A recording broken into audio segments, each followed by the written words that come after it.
Welcome to the Sound of Movement podcast. Today we're continuing a week-long discussion about injury management. We've got two amazing physios here. Today's topic is about what your physio wants you to do versus what you want to do. A lot of people get stifled by this.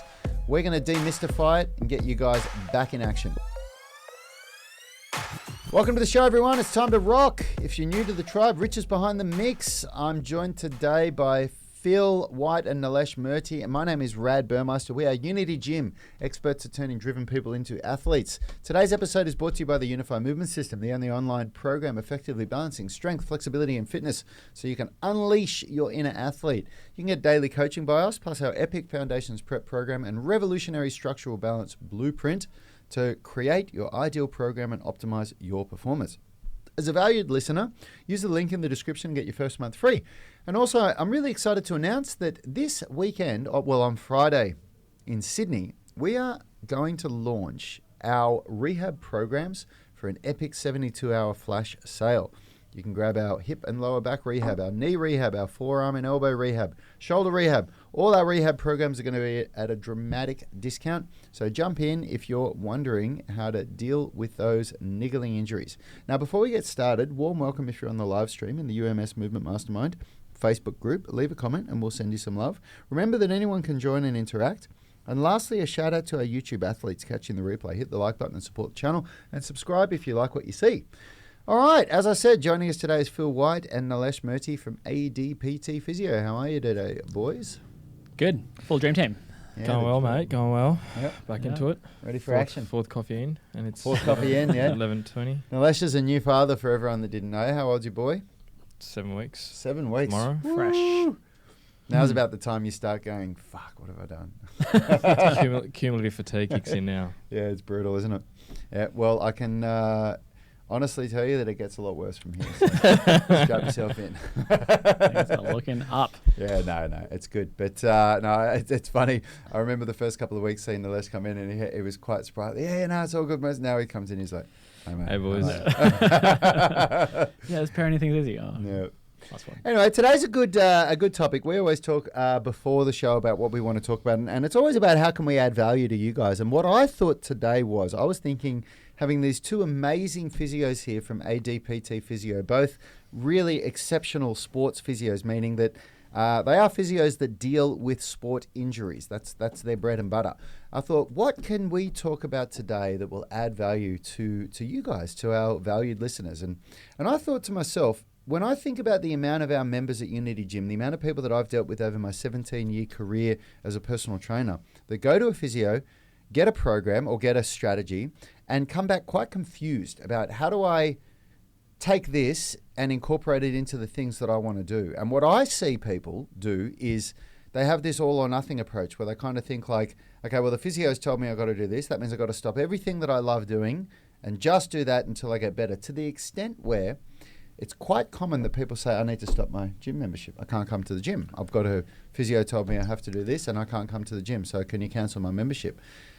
So let's open a discussion about that, boys. Let's when you're talk saying about like when they come back, I was thinking sometimes they don't come back. Yeah, that's just right. like will get scared off, Yeah. Going to the gym or be told that, lifting's dangerous and you've got to do Pilates for the rest of your life. Yeah. Pilates definitely plays a role. Like there's like plenty of good reasons to do Pilates and I'm not ragging on Pilates as generally, but I think the chronic, one of the biggest issues in physiotherapy generally as a profession is underloading and people getting scared off the gym just because they don't have the technique and the skill and the training to really utilize it. So yeah, that was something that, dealing with two pretty nasty shoulder injuries, when I did that first, the way that I've treated the slap tear in the second one that I've dealt with versus the first one is very, very different. And a lot of it came from working with you when I was telling you what I'm doing and I had this great plan of attack, and because I'm a personal trainer and I worked with Leroy and he gave me some strategy, but I only got to see him a couple of times because he's so busy. And I had this great strategy and I showed it to you and you were like, yeah, that's really good. I think you should get some barbells and do some shoulder pressing. And I was like, what? But, I've got an injury. And you went, yeah, just reduce the load and give it a go. And as soon as I started introducing that weightlifting, not only did it contribute to my recovery, but it empowered me.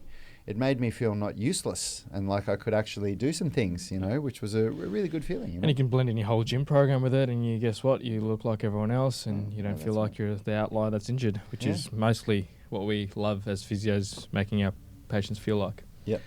Outliers, yeah. Outliers. Well, So yeah, I mean, and this is kind of coming off the back of, if you listened to yesterday talking about the, I sort of was running through the treatment hierarchy that we've sort of come up with as ADBT is like our guiding principles, like our plan behind things. And so much of what we're doing is really trying to, I guess, empower you guys to know how much help you need and to be able to look after yourself. And so much of when it comes to injuries is it's like, keeping the training momentum is really key. And I've talked a lot about positive spirals and negative spirals in the past. And I think, as I said before, with physios often underloading and, seeing physios who maybe don't give you a program that rhymes with what you're doing in the gym or resembles at all what you're doing in the gym, that can really start a bit of a negative spiral of just stepping out of training, stepping out of your community that you train with. If you're lucky enough, like we are in Australia, to have gyms that are open, feel for a lot of my patients I'm working with overseas who are like, and I'm back to training at home again. But basically that idea of like physio programs typically like can really just put the brakes on all things positive about your training. So what we're really trying to do is do the opposite and like facilitate that positive spiral where when you are doing, able to still do things that you enjoy, you start to feel better pain wise, and then that like you keep turning up, seeing the people you like, you're leaving the house, you're eating better because you know that you've you're trying to facilitate your training, you're sleeping better because you got to get up and do something fun and you enjoy. Like we really want to just like all we're trying to do with our exercise programs are trying to facilitate that positive spiral. So yeah, awesome. And that's a such a crucial thing for people to get their head around, right? Like I have had people. I mean, you've been somebody that in the past has marveled at the way that I deal with injuries and the way that I've been able to just training generally, just keep training. Yeah. And honestly, the only thing that I can recognize within myself that I noticed from a younger age is that I believed in myself more than people around me, even when I really had no reason to. Like I remember when I started martial arts when I was 17, and I was no better than anybody. I was not gifted at all. But I remember being shown how to do things, and the people around me, that people make comments like, oh God, I could never do that. And in my mind, all I ever thought was, fuck, I want to do that. How can I learn it? How can I do it?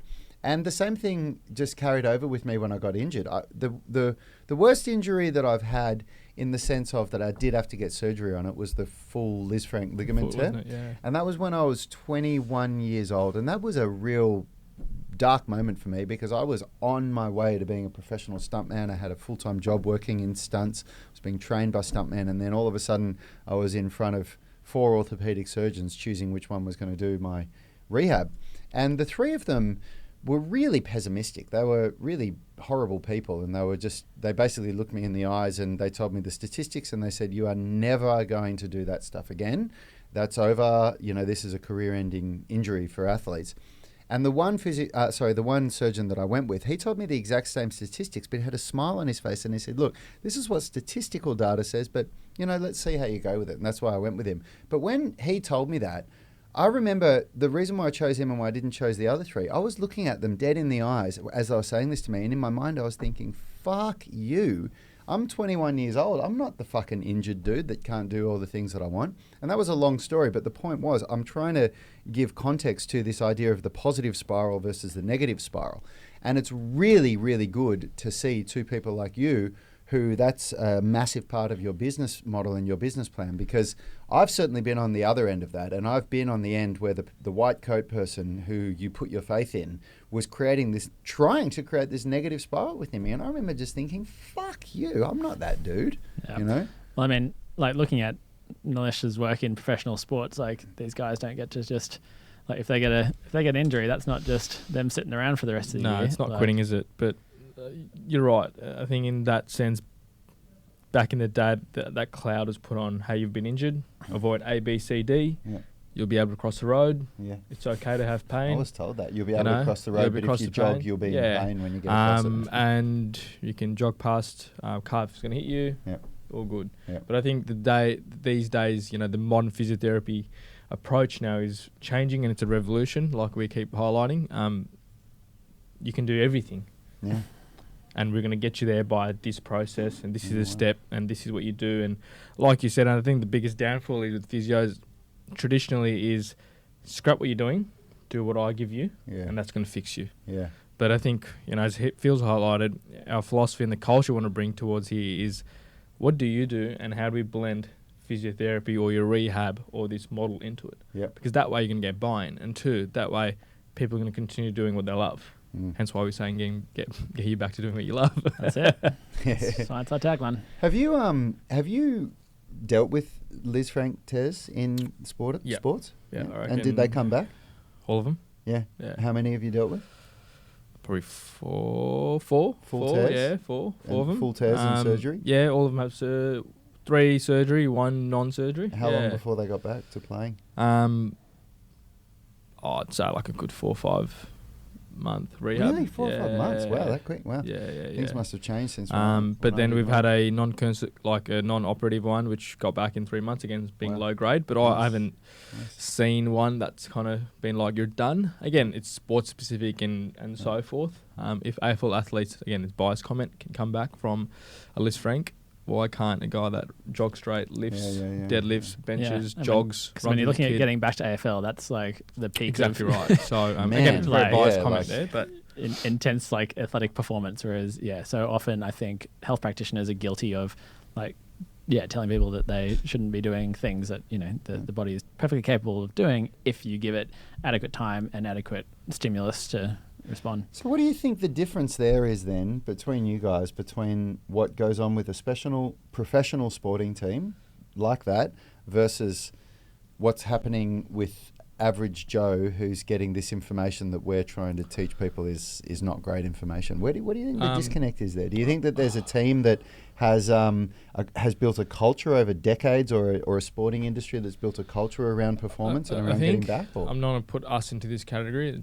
We'll just commonly talk the physio world. I think physios are really good at the acute care, getting people's pain down and letting them know what not to do and what to do and the end. Yep. But I think the big missing gap, if you're now bringing professional sport and elite level, is that end stage, mid stage rehabilitation, that sport specific or functional stuff they need. For example, your deadlifters, how are we going to get these lifts in to get you deadlifting to whatever percentage you are?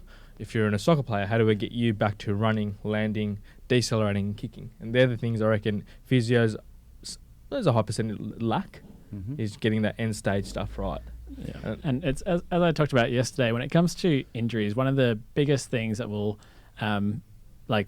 fix most injuries, and obviously surgical things that need serious intervention are a bit separate to this, but one of the biggest things is time. If you just leave most things for 6 weeks, 12 weeks, like that kind of will, most things will, like the body goes through a healing process. Different tissues take a bit of different time, but most things will be back to a level where you can go about your everyday life and you probably won't notice too much of a difference. But what a physio should be doing really well is finding how you can stay conditioned to what you want to be doing, and then how to build up to not only be back to where you were before, but more resilient to that injury happening in the first place. And that's where I think people have got the industry, the healthcare industry generally has got it wrong, is it's easy enough to pull people out of things and let time do its work and then be like, hey, I'm a great physio. But really, that's just sort of time did most of that. And but how are you actually getting back to someone performing? It's the same in sport, right? Come first quarter, come half time, someone's got tight hamstrings, or come end of the week, someone's got, all good, you're not playing. But that, like Phil's highlighted, it's easy to pull someone out. But it's about making the right call. It's about giving them the right conditioning program. It's, again, being able to expose them to the right exercises to ensure they're not coming down back to this path.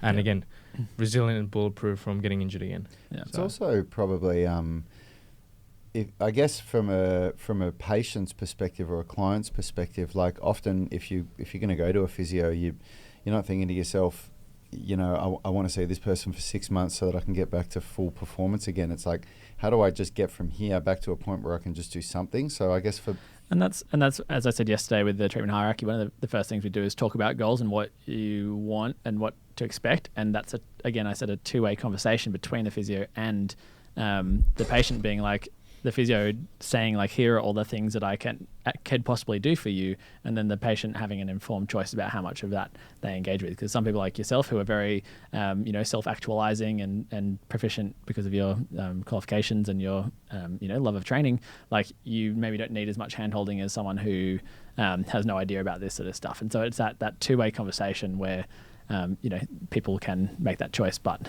yeah, I think that's where it often misses the mark.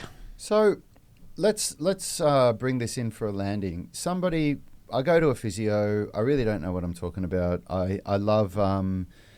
What do you guys think outside of Unity Gym? What do you think is the most, or if there even is one, the most common activity that people love doing that they now can't do because of physio? Like I'm talking running, soccer, football, swimming. Is there a commonality? Do you think there's the most common thing you see?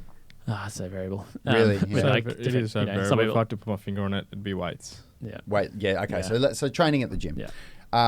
That's good because it's relatable to our audience. Yeah, but I think physios go, no, it's okay. Let's go for a walk. Yeah. So that's the easy so someone that goes to the gym, they train 4 or 5 days a week. They're serious. They've just gone to it. They've had an injury. They can't train. They don't know what's going on. They go to a physio. The physio gives them a program, and the program is like a do this, but just don't do anything else. And now the person's confused. What's your advice?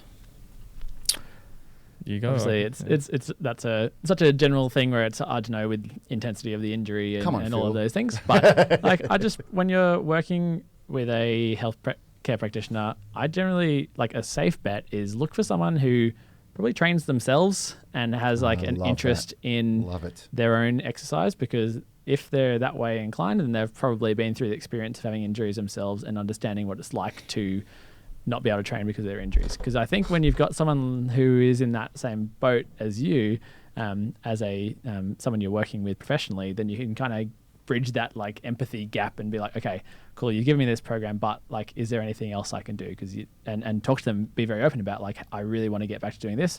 Exercise is very important to me to stay doing what I can do. So if it's a lower body injury, hey, can I still do the upper body program and maybe even work on something, a new goal in upper body? But work with someone who has that same drive and passion for exercise, and then they'll almost certainly be able to push you in the right direction. But often if it's a junior person who's working for a bigger clinic, maybe they don't necessarily have the license to do all that kind of stuff, but you might be able to I love nudge that. them and get a bit of help. I love that. I couldn't agree more.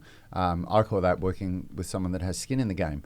And I think if you're somebody that's serious about your training, then you need to see somebody that is serious about their training. I would never go to a physio that was overweight and that didn't have the same passion as me. Everybody that I've ever seen that I've put weight in what they do, they don't necessarily do the same kind of activities as me, but they do some kind of activity and they're passionate about it. Or they work at a high level with athletes. They've got enough runs. Leroy. I hope he doesn't hear this. He knows his way around a basketball court. He's all right. They've got enough runs on the board to tell you the yays and nays. That's who you want. To guide you in the right direction, tell you yes, tell you no, and tell you when.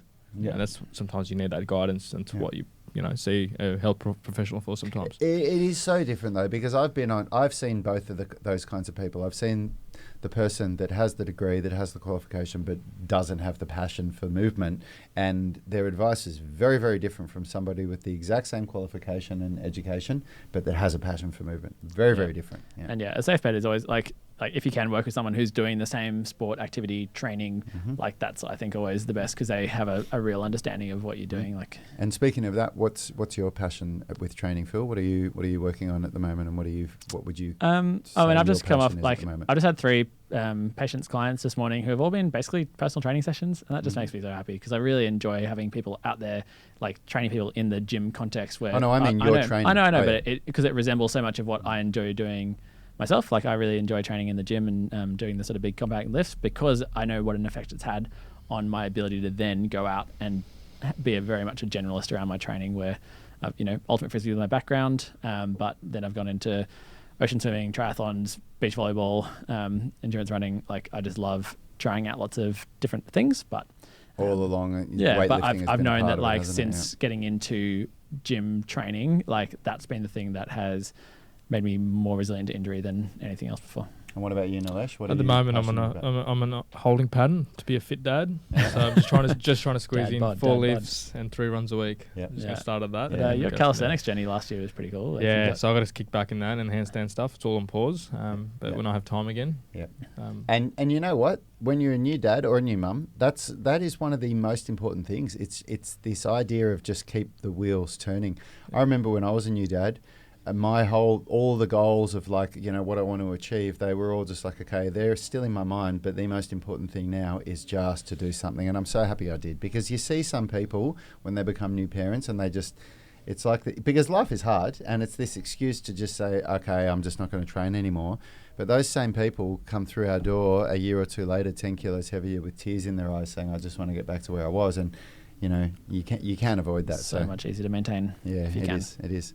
Thanks so much, guys. We're going to have the boys. We're going to have Phil on every day this week, and Nalesh, you coming back Even on tomorrow, Thursday? yeah. Tomorrow. Tomorrow, Beauty. All right. So if you guys have got any questions, anything that you would like these two legends to answer, get them in the UMS Movement Mastermind Facebook group. You can comment on this post saying, hey, I would like this. And tomorrow maybe we do a Q&A. Maybe we'll just see what questions have been asked and we'll do a Yeah, Q&A. there's a few to go through. Yeah, Perfect. awesome. Thanks so much, boys. No Thanks for worries. coming on. Thanks Thank you. everyone for Thanks listening. again. And we will see you tomorrow for another great chat with these two legends from ADPT Physio. see you guys. Health is about performance, not just body image. You better be willing to accept what you're going to have to do to get there. We'll start focusing on movement goals, strength goals, flexibility goals. When you nail that skill, it's there forever. The body image goal doesn't get you that It's the far. consistency and frequency that's going to get you there. It's not the intensity. There's no shortcuts to mastery and movement. Destination doesn't change overnight, but your direction will. The gym is not the place to beat up the body that you hate. It's the place to build the body that you love. We are the gym that teaches people how to move instead of just exercise, because we believe that health is about performance, not just body image.